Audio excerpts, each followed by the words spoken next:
오늘 말씀의 제목은 영원히 계시는 여호와의 이름을 경외하라. 영원히 계시는 여호와의 이름을 경외하라. 이 시는 다윗의 시인데 다윗의 그 왕의 계대를 잇는 왕위 계승식 때마다 이 시를 읊었어요. 인간은 연약하고 하나님을 떠나기 쉽지만 그렇게 하지 말고 영원하신 하나님을 경외하라는 거예요. 그러면 하나님이 도와주신다는 그런 내용의 뜻입니다. 여기 이 다윗이 중년에 죽을 병에 걸려요. 하나님 앞에 기도하는 거예요. 내가 하나님을 멀리 떠났다. 용서해 달라고 기도하는 거예요. 거기 보면은 자기 중년에 자기가 죽게 됐다는 내용이 거기 본문 23절 읽어보시오. 23절 저가 내 힘을 중도에 쇠약해 하시며 내 날을 단촉해 하셨도다. 나의 말이 나의 하나님이여 나의 중년에 나를 데려가지 마옵소서. 주의 연대는 대대에 무궁하니이다. 예, 죽게 생겼어요 지금 다윗이. 그런데 다윗이 그 깨달은 것은 이건 하나님의 징계였다는 거예요.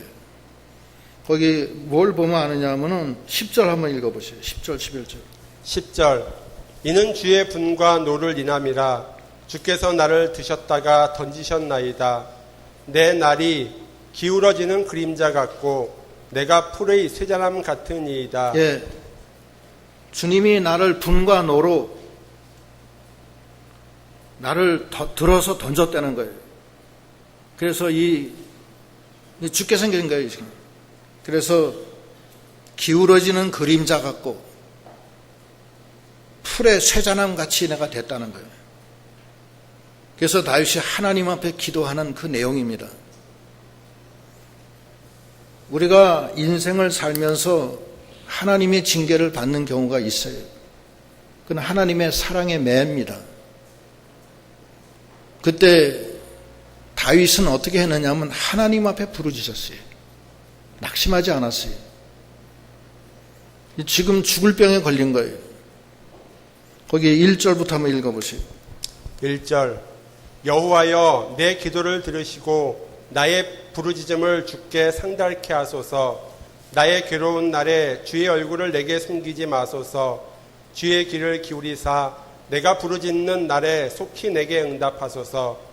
대저 내 날이 연기같이 소멸하며 내 뼈가 맹과리같이 탔나이다. 네, 그 다윗이 지금 엄청나게 아픈 거예요. 그래서 내 날이 연기같이 소멸하며 내 뼈가 맹과리같이 탔다. 뼈가 타들어가는 그런 병이에요. 뼈가 타들어가는 것 같이 아픈 병이에요. 그 냉과리가 뭐냐면은 숯이 잘못 구워진 숯을 냉과리라고 그래요. 그래서 그건 태우면은요, 숯이 잘못 태워진 거는요, 연기만 콸콸 나고 냄새만 풀풀 풍기면서 화력이 약해요. 뼈가 냉과리 같이 탄다는 것은 엄청나게 아프긴 한데 이게 그냥 냄새 나고 그냥 연기만 나고 아주 힘든 거예요. 뼈가 냉과리 같이 타는 거예요. 그러고 하나님 앞에 막 부르짖는 거예요. 하나님 살려달라고. 내 기도를 들어주시고 내 기도가 상달되게 하옵소서. 내가 하나님 떠났습니다. 잘못했습니다. 하면서 막 기도하는 거예요. 이게 무슨 죄를 졌는가? 구체적으로 나오진 않는데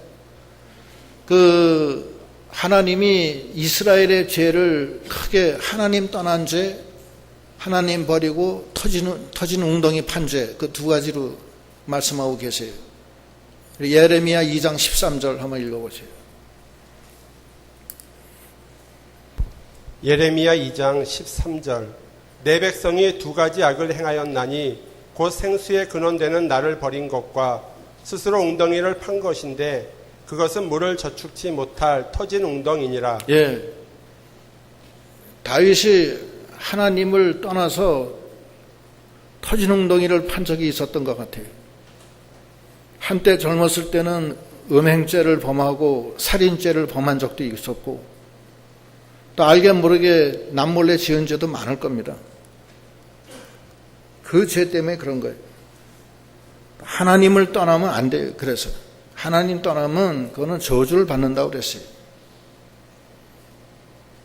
지금 이 다윗이 그 하나님을 떠난 죄로 인해서 하나님이 분과 노로 나를 들어서 던졌구나 이렇게 생각하는 거예요.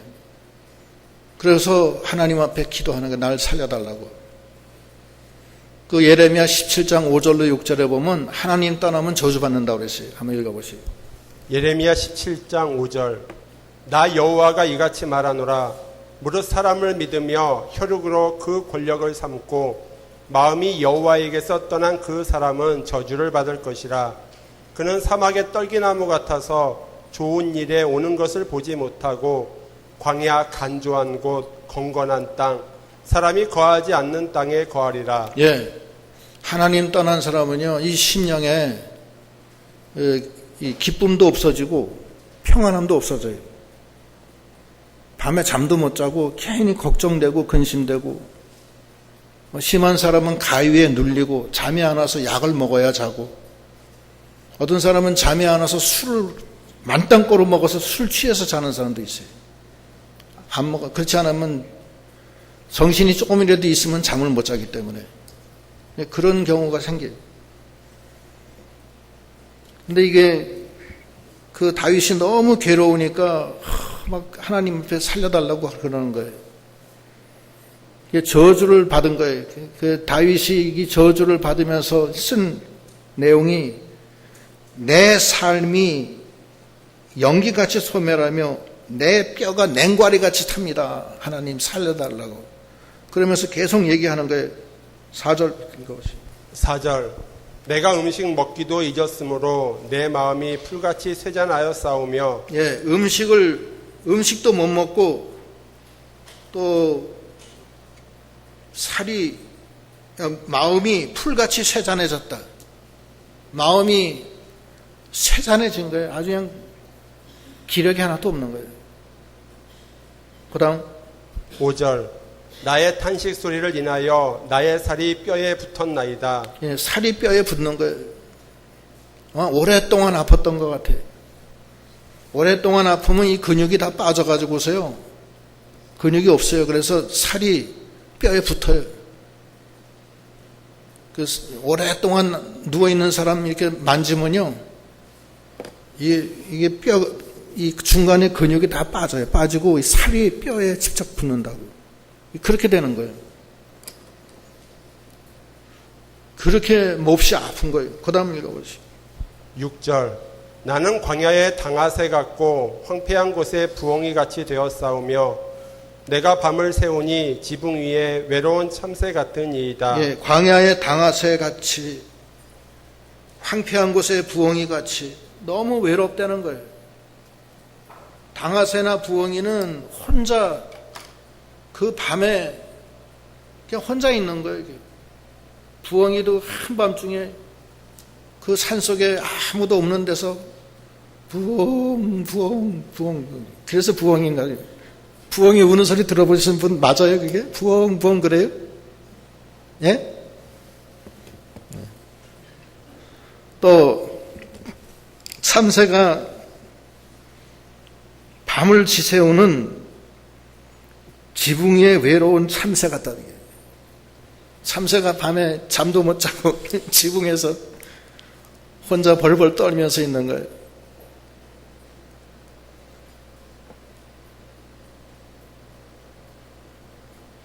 제가 아는 분이 그분 작고하셨지만 시인인데 저한테 그림을 하나 그려 보냈는데 폭풍이 불어치고 비가 오는 그 속에 처마 끝에 참새가 비에 흠뻑 젖어가지고서 발발 떨면서 지붕 끝에 이렇게 앉아있는 그 모습을 그림을 그려서 저한테 보내주시면서 쓴 글이 예수님도 이렇게 십자가에 죽으셨습니다. 그렇게 써서 보냈어요. 그 보내고서 그분은 한 6개월 후에 작고하셨어요. 이게 참새의 그 외로움, 그 다윗도 그 왕으로서 얼마나 그 참 대단한 사람이지만 그렇게 몸이 아프니까 광야의 당하새처럼 황무지 속의 부엉이처럼 밤새 잠을 못 자는 처마 끝에 참새처럼 그렇게 외로워지는 거예요. 사람이 다 그래요. 다 외로워지는 겁니다. 식구들이 많지만 다 그 처음에 몇 달은 왔다 갔다 하면서 난리가 나지만 잠깐 지나고 나면 그 다음엔 인적이 끊어져요. 그래서 광야의 당하새처럼 황무지의 부엉이처럼 밤새 잠을 못 자는 지붕 위의 참새처럼 그렇게 외로워지고 자기 뼈는 냉과리처럼 타들어가고 음식은 못 먹고 풀같이 쇠잔해지고 몸이 아픈데 음식을 못 먹고 뼈가 살이 뼈에 붙고 그렇게 되는 거예요. 그 인생이 그런 거예요. 인생이 다 풀과 풀의 꽃과 같고 인생의 그 기간이 70년이고 또 장수하면 80이라 하더라도 그 자랑은 수고와 슬픔뿐이다. 이렇게 얘기하세요. 인생이 별거 없어요. 다 지내놓고 나면 소멸하는 연기 같은 거예요. 그게 인생이에요. 그 다음에 읽어보세요. 8절 내 원수들이 종일 나를 회방하며 나를 대하여 미칠 듯이 날치는 자들이 나를 가리켜 맹세하나이다. 나는 죄를 양식같이 먹으며 나의 마심에는 눈물을 섞어 싸우니 이는 주의 분과 노를 인함이라. 주께서 나를 드셨다가 던지셨나이다. 예, 주의 분과 노로 인해서 내가 하나님 앞에 잘못했기 때문에 하나님이 나를 들어서 던졌다는 거예요. 생명에서 사망으로 던진 거예요. 광명에서 흑암으로 던진 거예요. 그래서 원수들이 미친 듯이 나를 갖다가 조롱하고 나는 죄를 양식같이 먹는 거예요. 회개한다는 뜻이에요. 회개하고 나의 마심에는 눈물이 섞였다. 눈물을 마신다는 거예요.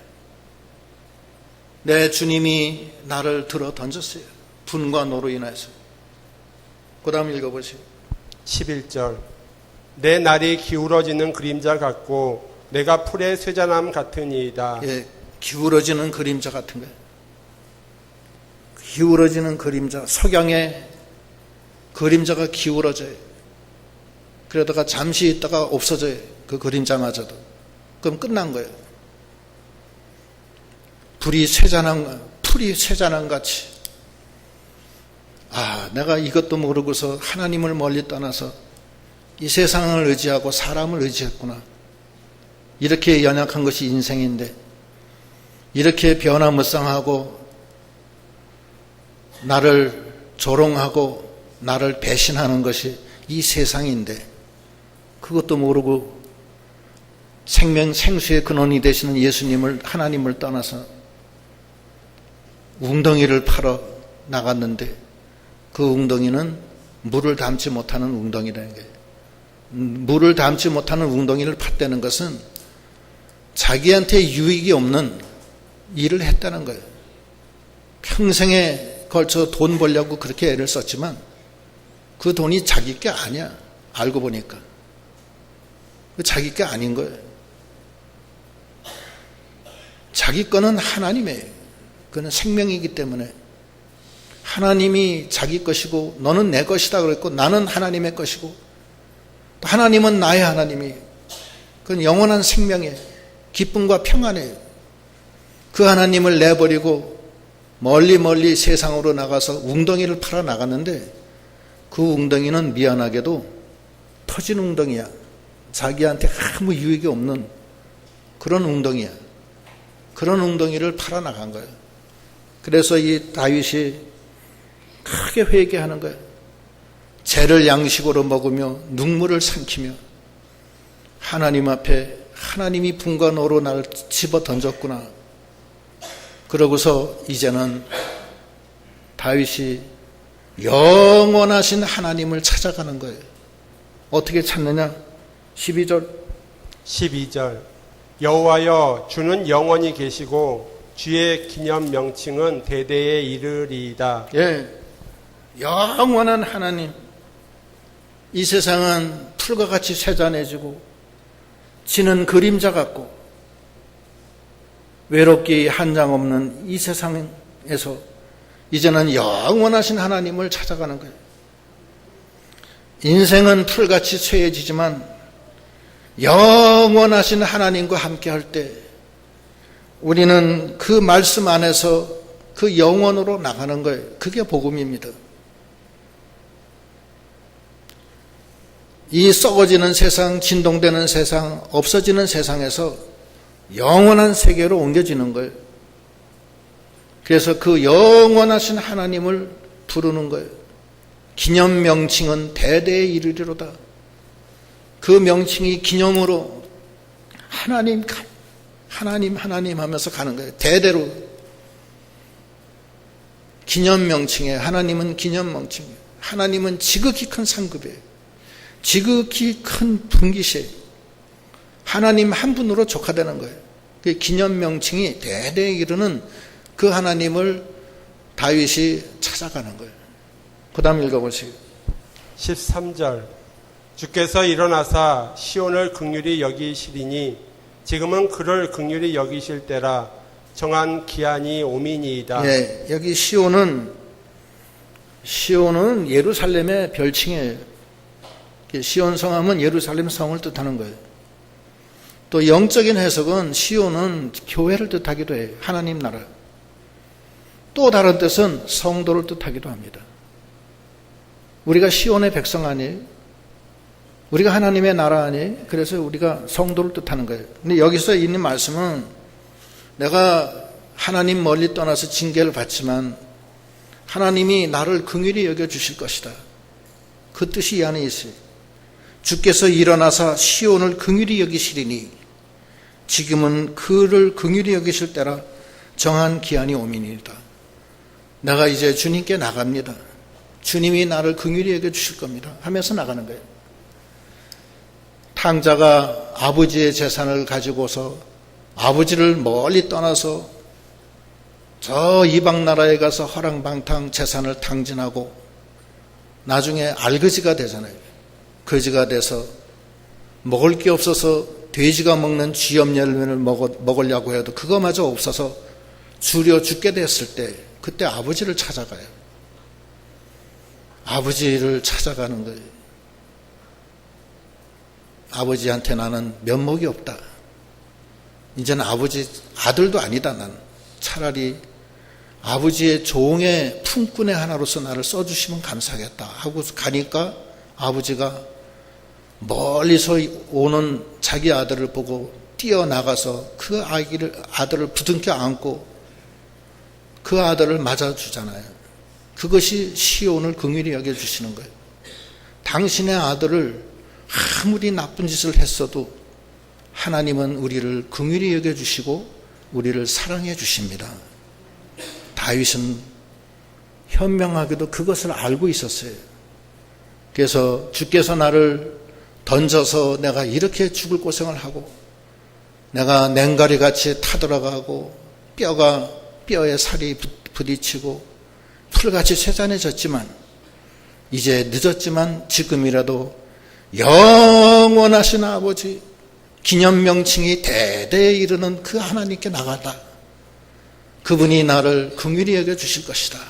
그 다음 읽어보시오. 14절 주의 종들이 시온의 돌들을 즐거워하며 그 티끌도 연율이 여기나이다. 예, 주의 종들이 시온의 돌들을 즐거워한다. 우리가 시온의 돌들이 우리를 보고 즐거워한다는 거예요. 죽었다 살아오는 그 돌들이 주의 종들도 우리를 즐거워한다는 거예요. 그 다음 그들 보면은 그 티끌도 연울이 여기나이다. 티끌이 우리예요. 우리가 티끌 같은 존재지만 연휼히 여긴다. 연민의 정을 가지고 긍휼히 여겨주신다. 여겨준다. 연휼히 여긴다. 나를 사랑하고 나를 불쌍히 여겨서 나를 긍휼로 베풀어 주신다. 주의 종들도 그렇게 하고 또 주님도 나를 긍휼히 여겨주신다. 그러니까 이젠 주님께 가자. 그 다음 읽어보시오. 15절 이에 열방이 여호와의 이름을 경외하며 세계 열왕이 주의 영광을 경외하리니 대저 여호와께서 시온을 건설하시고 그 영광 중에 나타나셨습니다. 예, 이제 하나님을 경외한다는 거예요. 왜냐? 그분이 나를 건설해 주시고 나를 통해서 그 영광을 드러내시기 때문에 나 같은 죄인을 버리지 아니하시고 늦게나마 찾아온 나를 긍휼히 여겨주시고 나를 다시 새롭게 건설해 주시고 하기 때문에 그분을 내가 경외해야 되겠다. 하나님을 경외하라는 거예요. 영원히 계시는 여호와 하나님을 우리가 경외하는 믿음을 가져야 되겠습니다. 오늘 말씀의 이 제목에 하나님을 경외하라는 거예요. 세상 따라가고 사람 따라가고 그래봤자 그거는 아무 소용이 없는 거예요. 그 결국은 광야의 당아새 같이 되는 거고 황무지의 부엉이처럼 되고 밤새 잠 못 자고 지붕 끝에 있는 참새처럼 되는 거예요. 외로워지는 거예요. 그것은 이 세상이고 그것이 인간이고 그것이 물질 세계입니다. 그러나 하나님은 기념 명칭이 되셔서 우리가 늘 영광을 돌리고 찬양을 해도 부족해요. 그분은 영원히 계신 분이에요. 우리를 사랑하시고 우리에게 영원한 생명을 주시고 기쁨을 주시는 분, 그분께 나아가는 믿음이 되어야 되겠습니다. 경외는 무엇이냐? 경외는 이게 다윗의 신앙이 경외하는 신앙이에요. 경외의 첫째는 하나님 명령 순종입니다. 하나님을 경외한다는 것은 하나님의 말씀을 잘 따르고 순종하는 게 하나님 경외하는 거예요. 또 하나님 사랑한다는 것도 하나님 말씀 순종이에요. 두 번째는 전심으로 그를 향하는 거예요. 그를 쫓는 거예요. 그게 하나님 경외예요. 하나님을 경외하는 사람은 하나님을 쫓아가요. 세상 안 쫓아갑니다. 그래서 그 다윗의 그 믿음은 하나님의 말씀을 순종하고 전심으로 그를 쫓고 하나님 앞에서 정직하게 행하는 그것이 다윗의 신앙이에요. 왕상 14장 8절 읽어보시오.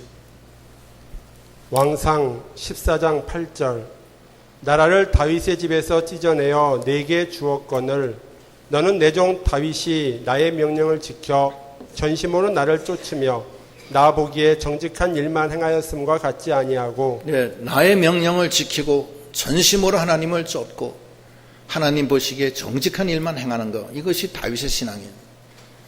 오늘 이 말씀도 여호와를 경외한다는 것은 하나님을 순종하는 거예요. 하나님이 아브라함에게 독자 이삭을 바치라 했을 때 아브라함이 100세에 난 그 아들을 이삭을 모리아산에 가서 바치는 거예요. 바치니까 하나님이 됐다. 죽이지 마라. 네가 100세에 난 아들도 아끼지 아니하고 나한테 바쳤으니 이제야 네가 나를 경외하는 줄 알았다. 이렇게 말씀하시잖아요. 하나님 명령을 잘 순종해서 하나님의 경외하심을 하나님을 경외하심을 우리가 증거하는 믿음이 다 되어야 되겠습니다. 그리고 전심으로 그를 쫓아가는 거예요. 그 다음 읽어보세요.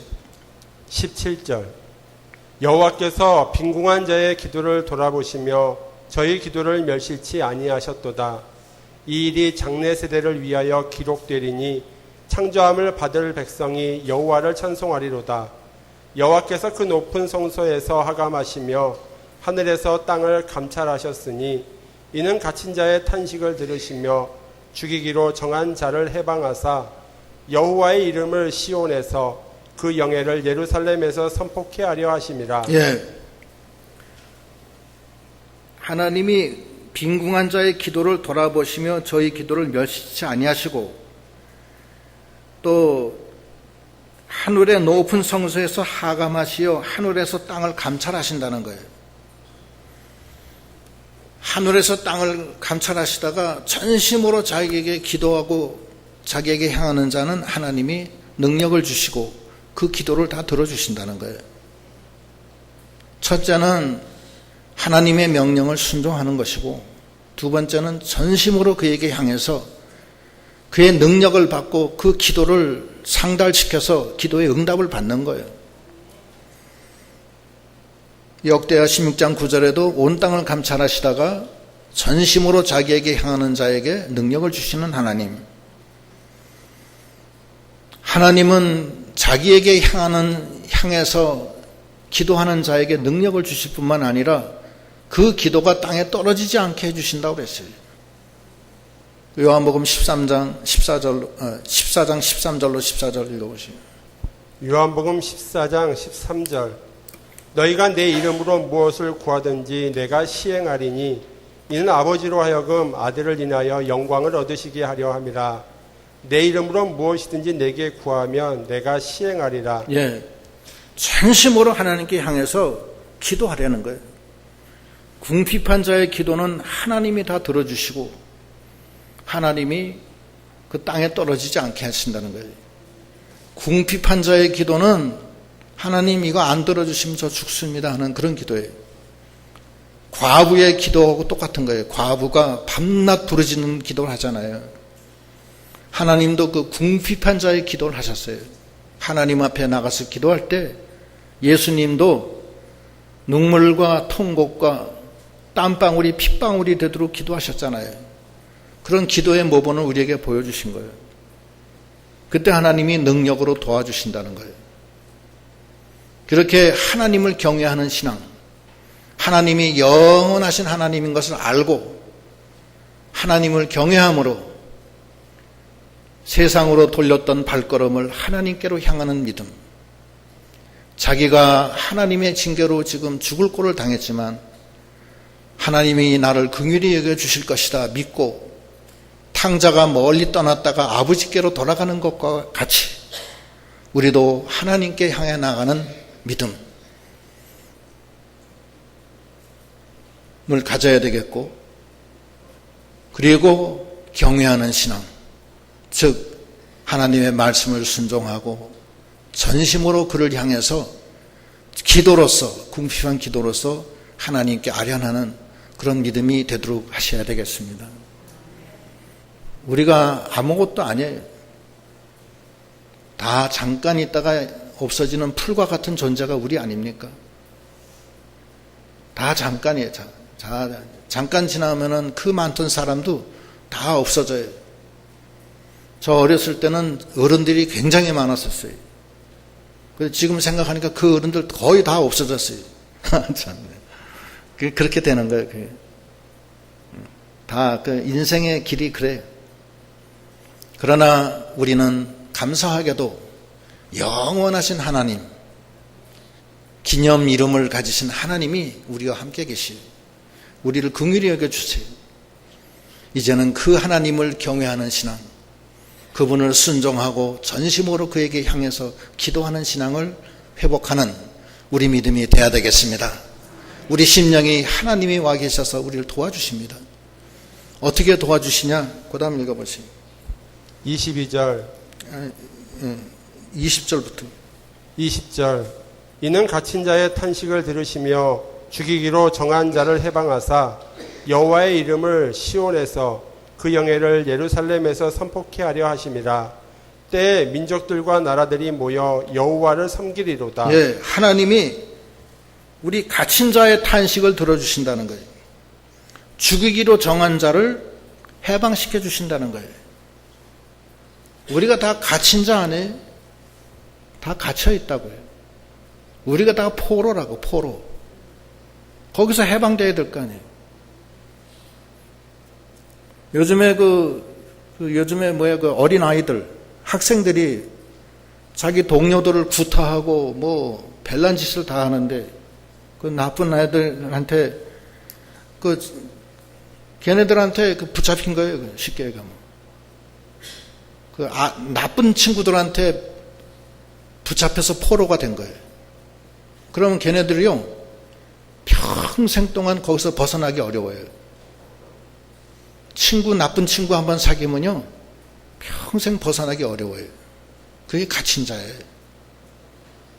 또 여자들도 마찬가지예요. 나쁜 남자 한번 잘못 만나면요, 평생 동안 거기 갇혀 있다고요. 못 벗어나요. 힘들어요. 자기가 육체적으로도 갇혀 있고 영적으로도 갇혀 있는 거예요. 제일 나쁜 거는 마귀 종되는 거. 마귀는 계속해서 우리를 해서 마귀 종되게 하고, 또 사망 세력에 종되게 하고, 평생 죽기를 무서워해서 이 죽음의 종이 돼요. 죽기가 무서워서 꼼짝 못하고 딸려가는 사람 많아요.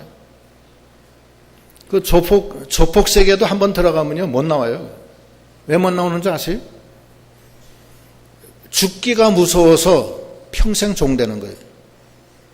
거기 배신하면요, 조폭 애들이 몇 명이 와서 칼을 들고 와서 손에다가 칼을 팍 찍어요. 찍어서 이렇게 죽을래? 그러면 꼼짝 못 하는 거예요. 그걸 뭐 형사 고발을 하겠어요? 뭘 하겠어요? 그러니까 안 되는 거예요. 피를 서로 빼서 서로 마시는 피가름을 하고, 그 세상에 갇힌 자가 많아요. 포로된 자가 많아요. 죄악의 사슬에 걸려서 한번 죄악에 빠져서 그 죄악을 못 벗어나요. 마치 마약 한번 하면은 마약의 종이 돼서 늘 끌려다니는 거랑 똑같은 거예요. 인생이 갇힌 자요, 포로된 자요, 참 불쌍한 인생들. 또 사상의 종이 돼. 공산주의 이북에서 살던 사람들 여기 이남에 오죠? 이남에 적응이 안 돼요. 왜냐하면 공산주의 사상에 꽉 들어가 있기 때문에 그게 최고인 줄 안다고. 모든 걸 그쪽으로 생각하기 때문에 안 돼요. 힘들어요. 그러나 하나님은 갇힌 자를 놓아주시고 포로된 자에게 자유함을 주시는 하나님이십니다. 우리가 그 하나님을 경외하고 그분께 나아가 전심으로 기도하고 그분의 명령을 따라 행함으로 갇힌 자에서 노임을 받고 포로된 데서 자유함을 받는 우리가 돼야 되겠습니다. 거기 이사야 61장 1절로 3절. 이사야 61장 1절. 주 여호와의 신이 내게 임하셨으니 이는 여호와께서 내게 기름을 부으사 가난한 자에게 아름다운 소식을 전하게 하려 하심이라. 나를 보내사 마음이 상한 자를 고치며 포로된 자에게 자유를, 갇힌 자에게 노임을 전파하며 여호와의 은혜의 해와 우리 하나님의 신혼의 날을 전파하여 모든 슬픈 자를 위로하되 무릇 시온에서 슬퍼하는 자에게 화관을 주어 그 죄를 대신하여 희락의 기름으로 그 슬픔을 대신하며 찬송의 옷으로 그 근심을 대신하시고 그들로 의의 나무 곧 여호와의 심으신 바 그 영광을 나타낼 자라 일컬음을 얻게 하려 하심이니라. 예, 이게 얼마나 좋은 말씀이에요.